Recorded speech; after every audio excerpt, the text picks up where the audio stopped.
I came in 5 minutes early. Not because I'm a tryhard, but because I like silence before the hyenas start yapping. The office is usually quiet at 8:55 a.m., just the soft hum of screens, and that one ancient HVAC vent that rattles like it's dying in Morse code. But today there was a buzz. A stifled, anticipatory kind of quiet. Like a middle school prank was about to go live. I didn't notice it at first. I walked straight to my cubicle, coffee in hand, mentally prepping for another day of pretending my job wasn't soul rot with a dental plan. And then I saw it. Taped to my monitor. A piece of bright yellow paper, curling slightly at the edges from the cheap Scotch tape. Thick sharp as strokes in all caps, jagged like someone was laughing while they wrote it. Loser. Just that. No smiley face. No context. Just a word that, somehow, screamed louder than a siren. The snickering started before I could even process it. A sloppy, wet laugh sort of snickering. Someone by the printer let out a full cackle and quickly pretended to cough. I didn't turn around. I didn't need to. I could feel them, their necks craned over cubicle walls like prairie dogs with LinkedIn profiles, waiting for me to melt. I stood there, holding my lukewarm Starbucks like it was a goddamn microphone. I stared at the sign and tilted my head, like I was trying to read something profound, something philosophical. Maybe I was, because in that moment, something in me broke, but not the way they expected. Not the mascara smudge sobbing, not the HR complaint, not the angry hissy fit that would confirm whatever sick office narrative they'd been scripting behind my back. No. I smiled. That slow, acidic kind of smile you get when your mom says, "It's fine, I didn't expect a birthday call anyway." The kind of smile that says, "Noted. Filed. Weaponized." I peeled the sign off my monitor with 2 fingers, deliberately slow, like I was defusing a bomb. The adhesive tugged a bit and made a ripping sound that cut through the laughter. I held it up in front of me like a piece of modern art. Then I folded it once, then again. Perfect little squares. Origami revenge. I dropped it in the trash without a word. Sat down. Logged in. They didn't know what to do with that. The silence after was uglier than the laughter. No one likes it when the target doesn't flinch. Out of the corner of my eye, I saw Jason from sales bite the inside of his cheek. Stephanie from HR actually whispered, "Damn," like she'd lost a bet. And in that moment, I knew something they didn't. They wanted a show. They expected the loser to cry. But I don't perform on command. I burn stages. And somewhere between that folded sign and my login screen, I made a quiet decision. I wouldn't just outlast them. I'd unravel them. One smug giggle at a time. This wasn't a workplace anymore. It was a game board. And they just handed me the first move. The cafeteria was half empty and full of noise. That's the paradox of open-plan lunchrooms. Somehow, even when they're barely occupied, the echo of clinking plastic forks and empty chatter is louder than any boardroom yelling match. I sat at the back, near the dusty vending machine no one restocks anymore. My turkey sandwich tasted like drywall and bitterness. I didn't cry. I chewed. Let them imagine I was sulking. Let them project whatever fragile narrative made their weak egos feel taller.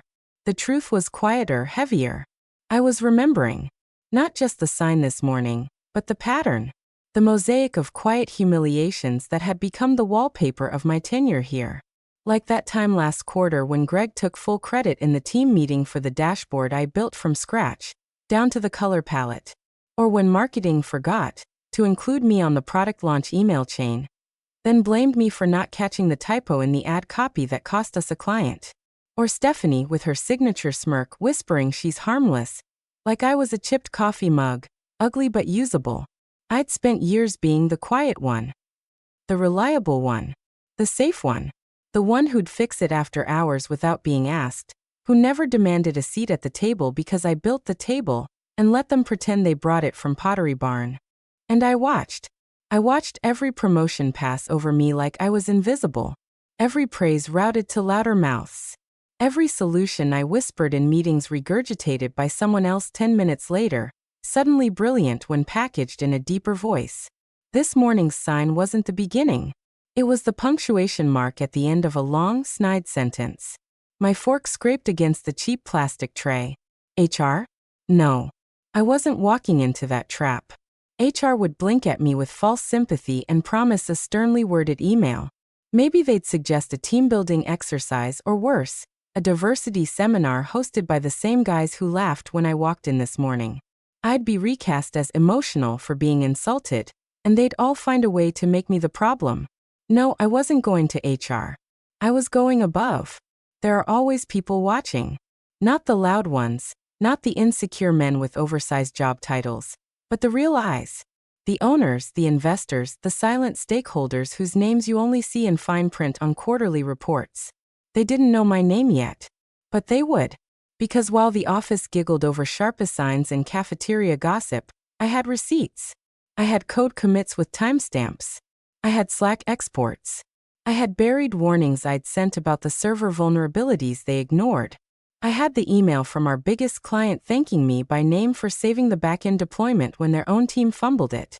They handed me humiliation, thinking it would shrink me. But some of us don't cry in the bathroom. Some of us become very, very quiet. And very, very dangerous.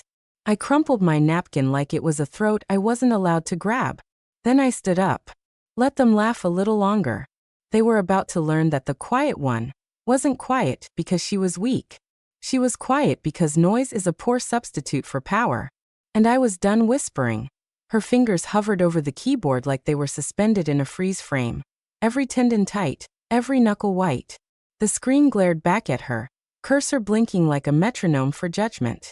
She hadn't taken a breath in 20 seconds. Then she exhaled, slow and shallow, and started typing. To compliance@remcoregroup.com. Subject: urgent. Documented violations at local subsidiary. The body of the email wasn't long. Barely 4 paragraphs. Not a single wasted word. No teatrix. Just the cold, structured anatomy of the truth. Each bullet point was a dagger made of data. Screenshots of Jason from sales forging internal metrics to pad quarterly reports. Time-stamped Slack logs of Stephanie mocking a disabled coworker and encouraging others to gaslight HR before they gaslight us. Server logs showing that Greg authorized a security patch rollback to save time without notifying the client, directly violating GDPR protocol. A chain of unanswered emails she had sent, dating back 9 months, warning about these issues. Each one ignored, deflected, or casually brushed aside. She attached a compressed folder labeled documentation.zip. Inside it, 97 files. All named, all categorized. Spreadsheets, recordings, PDFs. A curated gallery of corporate rot, neatly organized and time-stamped. She reread the email twice. Then once more. No emotion. No adjectives. Just facts. Her hand trembled slightly as she moved the mouse to hover over send. It wasn't fear of being caught. She already knew none of them had the spine to trace it back without tipping off legal. It was the weight of what this button meant. The nuclear option. She wasn't warning anyone this time. She was launching. And yet, she felt oddly calm. Like standing in the eye of a storm that had been building for years. Everything quiet, still waiting. Her reflection in the black portion of the screen looked back at her, shoulders tense, jaw set. This wasn't a breakdown. This was a reckoning. Click. The email flew off like a torpedo through digital corridors. No dramática información. No drumroll. Just the simple message. Sent. She sat back. The silence roared. The next move wasn't hers anymore. It belonged to strangers in suits hundreds of miles away. Compliance officers who didn't care about cafeteria pranks or office politics.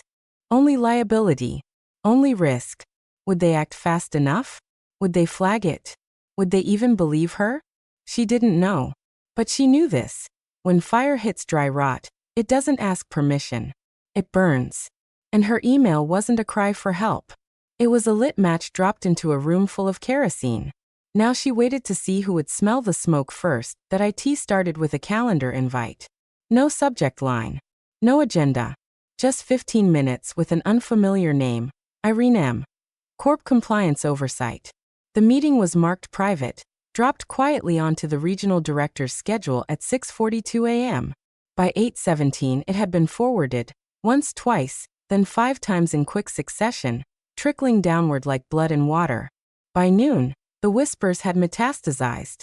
People walked faster in the halls, heads ducked, conversations clipped short the moment she passed. Normally loud coworkers now spoke in pairs, not groups. Eyes darted. Slack went strangely quiet, like the whole office had flinched from something they couldn't see but suddenly feared. She sat at her desk, sipping stale break-room coffee with all the serenity of a monk at a funeral. Her screen glowed with spreadsheets. Her posture was perfect. On the outside, nothing had changed. But inside? Oh, inside she was electric, buzzing with the grim amusement of someone watching her enemies flinch before they even understood why. She heard someone mutter compliance sweep near the printer. Another person asked, did something happen with the client data thing? And got shushed so aggressively it echoed. She didn't say a word. Not once. When Stephanie cornered Greg and hissed, "You don't think it's about that, do you?" In the hallway, she simply walked past, earbuds in, not listening to anything. Just letting their anxiety simmer. They were looking for someone to blame. They just hadn't figured out it was already too late. That afternoon, 2 managers were pulled into back-to-back closed-door meetings. No one knew what was said inside, but when they came out, they weren't smirking anymore. They avoided eye contact. One of them sent an all-hands email about data hygiene and internal reporting protocols, trying to sound casual but coming off like a toddler in a burning house pretending it's warm and cozy. The scent of corporate panic was subtle, but unmistakable. She felt it like a breeze through cracked glass. The tightening of policies, the sudden disappearance of certain files from the shared drive, the long pauses before Slack messages were sent. A wave of CYA energy was rippling through the building. And still, no one mentioned the loser sign. No one dared. Because now the loser wasn't crying in the bathroom. She was sipping coffee and typing like nothing had happened, while the walls slowly, quietly began to sweat. They didn't know what she had done. Not exactly. But they could feel it. It was like standing in a dry forest and realizing someone, somewhere, had just struck a match. And in the vacuum of silence she left behind, their own guilt filled in the blanks, each whisper louder than the last, each closed door a mirror turning inward. She didn't need to speak. She had already said everything. Now she just waited for the fire to find its voice. IT began with pastries. Monday morning, someone left a box of warm croissants on her desk, anonymously. The box was labeled with a post-it that said, "Figured you'd appreciate a Monday boost," smiley face. No name. No note. Just flaky, suspicious kindness reeking of guilt and butter. By 10 a.m., Jason from sales was suddenly so interested in how her weekend went. She hadn't spoken more than 3 sentences to him in 2 years, and now he was practically leaning into her personal space like they were old high school debate teammates. "Crazy vibe in here today, huh?" He chuckled, eyes flicking too quickly between her and her screen. Rumors flying. Total paranoia. But I mean, nothing you would know anything about, right? She just blinked slowly, took a bite of the croissant, smiled. By lunchtime, the friendly swarm had tripled. People who once rolled their eyes when she asked for proper version control were suddenly checking in, swinging by, or just saying hey. Even Stephanie, who used to scoff audibly when she spoke in meetings, made a big show of complimenting her blouse in the break room. "I always said you had such quiet strength," Stephanie said, hand hovering near her shoulder like a forced ghost of sisterhood. She didn't reply, just looked down at the microwave clock, as if she were timing a roast. Then came the summons. "Hey," drawled Martin, the senior operations lead, a man who hadn't made direct eye contact with her in a year. "Mind popping into my office for a quick catch-up? Just a casual touch base. You know, nothing formal. We're a family here." She followed him silently down the hall, past colleagues who avoided her gaze like they were passing a ghost. Martin's office still smelled like expensive hand sanitizer and panic sweat. He gestured to the chair across from his desk with both hands, like presenting a prize. "I just want to say," he began, tone syrupy and brittle, "we've always seen your value. Truly. This place wouldn't run without folks like you. Solid. Steady. Reliable." She tilted her head slightly, a smile curling, not warm, not cruel. Just observant. "Things have gotten a little tense lately," Martin continued, adjusting his tie even though it didn't need adjusting. "We don't know what's causing the noise, but we want to make sure you're feeling supported, safe, valued. He paused there, fishing, hoping she'd blink, speak, crack, confess. But she just raised one brow. Honestly, he added a little faster now, if there's anything you need, anything at all, my door is always open. You know, transparency is important. No secrets between family. She studied him for a moment. Family. What a choice of words. Family is what they call it when they want you to suffer politely. Family is how they excuse betrayal with potlucks. She stood, adjusting her blazer. I appreciate that, Martin, she said with clinical warmth. You're right. Transparency is everything. She didn't elaborate. She didn't need to. As she walked out of his office, she caught a glimpse of herself in the glass wall, upright, calm, composed. And in that reflection, she saw it clearly for the first time. She wasn't powerless anymore. She had stopped asking for space at the table. She had become the one deciding who got to eat. And the people who laughed? Now they were knocking, smiling too wide, asking if she wanted to grab coffee sometime. But she didn't need their company. She wasn't lonely. She was loaded, with leverage, and they could feel it in the way she walked. The tide had shifted, and she was the current now. They arrived on a Wednesday. No warning. No introductory email. No HR-friendly, hello team Slack message with headshots and fun facts about their dogs. Just 4 people in gray suits, badges on lanyards, and the kind of expressions usually reserved for court summons or body identification. By 9:12 a.m., the door to the main conference room was locked from the inside. By 9:30, they'd pulled 3 directors off the floor mid-call. By 10 o'clock, the internal server was locked down, the SharePoint access frozen, and every email inbox silently duplicated into a forensic archive. They didn't say why. They didn't have to. The rumor mill exploded like a gas line under pressure. People whispered in break rooms, in stairwells, even in bathroom stalls, desperate to confirm or deny what they were too afraid to ask out loud. Audit wasn't even the word anymore. Now it was seizure. Now it was investigation. Now it was they're talking to legal. Someone said the big pharma client froze its contract pending ethics review. Another claimed an investor had already pulled out. The receptionist quit before noon.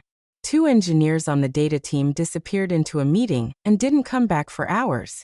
And in the eye of that hurricane sat her, typing, sipping lukewarm coffee, watching the building eat itself alive. She didn't speak unless spoken to. She didn't ask questions. She just existed. Calm, steady. A pillar of unnerving silence while the rest of them turned on each other, like rats in a flooding cellar. Jason from sales tried to blame IT miscommunication. Greg tried to pin everything on Stephanie, calling her toxic and uncooperative with protocol. Stephanie? She sobbed, then raged, then forwarded a 6-month-old email chain and shouted, I warned you, loud enough to be heard through the wall. Closed-door meetings turned into shouting matches. Desks were cleared mid-shift. A compliance officer was seen dragging 2 full bankers' boxes to their rental car, the corners of one box marked with Jason's initials in blue pen. She sat still and watched. She watched as the same people who mocked her, ignored her, belittled her, now turned inward, fangs bared, alliances crumbling. Every whispered insult, every backroom joke, every smug dismissal, now unraveling like thread caught on a nail. And the beauty of it all? They still didn't know who lit the match. From her cubicle, she could see Greg pacing near the windows, red-faced and muttering. At one point he shouted, well, someone gave them those files. And no one replied. Because no one was certain anymore who was watching, or who was next. She turned back to her screen, opened a spreadsheet, and made a tiny update no one would notice. Because that's what she did. She got things done. Quietly. Thoroughly. Precisely. The fire was spreading now. Not metaphorically, structurally. The company's skeleton was starting to fracture. Contracts on pause, bonuses withheld, and an emergency board call scheduled for after hours. And all she felt was stillness. Like standing on a hill while the town below burns. Warm wind against her face, the smell of smoke tangled in her hair, and the knowledge that no one thought to check her hands for matches. There was satisfaction, yes. But also something surreal. She had always wondered if justice ever really landed. Now she was watching it unfold like a slow, inevitable avalanche, and it looked nothing like righteousness. It looked like chaos, panic, burnt reputations and broken alliances. And in the center of it all stood the one they called loser. Not crying, not begging, just watching the fire she built do what fire does best. The first offer came wrapped in flattery. Martin, still clinging to his title like a life vest on a sinking ship, asked to chat privately again. She expected more vague platitudes, more performative concern. But what she got was desperation masquerading as diplomacy. He closed the blinds, turned off the office camera, even powered off his phone, placing it face down on the desk like it might betray him. "We understand there's been a misunderstanding," he began, voice low, hands tented like a fake monk. "A lot of noise. A lot of confusion. But you've always been level-headed. Smart. A team player." She said nothing. "We'd really appreciate it," he continued, "if you could just clarify a few things. Help us smooth this over with corporate. Maybe walk back a few claims if you feel they were misconstrued." He smiled too wide. "No blame. Just clarity." Then came the carrot. "You'd be promoted immediately. Lead role. Significant raise. Full benefits package adjustment. Title bump. And a retention bonus," he added quickly, as if throwing more money at the wound would stop it from bleeding. "Just say the word." She blinked once, then smiled slow and cold. "Oh," she said sweetly. "You want me to tell the fire marshal I was just lighting candles?" He paled. The second offer came later that day, this time from HR. Not Stephanie. Stephanie had already been reassigned pending investigation. No, this was a corporate handler flown in from headquarters, wearing a navy blazer and a face that hadn't smiled in months. "We're willing to discuss options," the woman said, cool and practiced. "If this can be resolved quickly, there are incentive pathways. NDA included, of course." She almost laughed out loud. Incentive pathways. These were the same people who pretended not to see her, who let her warnings rot in inboxes, who allowed a culture of mockery, theft, and abuse to fester, then only blinked when fire scorched the foundation. And now they were offering her chains with velvet lining. There was a flicker of temptation. She won't deny it. A sliver of her wanted to say yes, to step back into the system with a better title, a padded paycheck, and a smug little "told you so." It would be easy, neat, survivable. But then she remembered the sign. The laughter. The years of silence swallowed with a smile. She didn't want their money. She wanted their memory of her to burn. So she leaned in, just enough to make them hope. "I'd like to offer a clarification," she said, voice syrup smooth. They perked up. Pens poised. She smiled, wide and dead behind the eyes. "I wasn't misunderstood. You just weren't listening." She stood. No retractions. No edits. And certainly no NDA. They stammered. She didn't stay to hear what followed. Because her pride wasn't a wound, it was armor. And every offer they made was just another nail in the coffin of their illusion that they still held any power over her. They had underestimated the quiet one. Now they wanted to bribe her silence. But she wasn't silent anymore. And they couldn't afford her voice to be why Friday morning. The office didn't look like an office anymore. The kitchen was abandoned, half-drunk coffee still warm. The fridge door left cracked open like someone fled mid-sentence. Laptops were closed. Phones silenced. The only sound was the soft shuffle of desperate footsteps, and the quiet ticking of an implosion no one could stop. She sat at her desk, spine straight, perfectly still. Her inbox was full, not with project briefs or updates, but with apologies. Thinly veiled. Some groveling. Some defensive. Some openly begging. Subject lines like, "Hey, can we talk? I didn't know, I swear." From one woman to another. "Please help us fix this." She didn't open them. Didn't need to. You can hear the tone in the subject line when someone's life is unraveling. The final wave began at 11:32 a.m.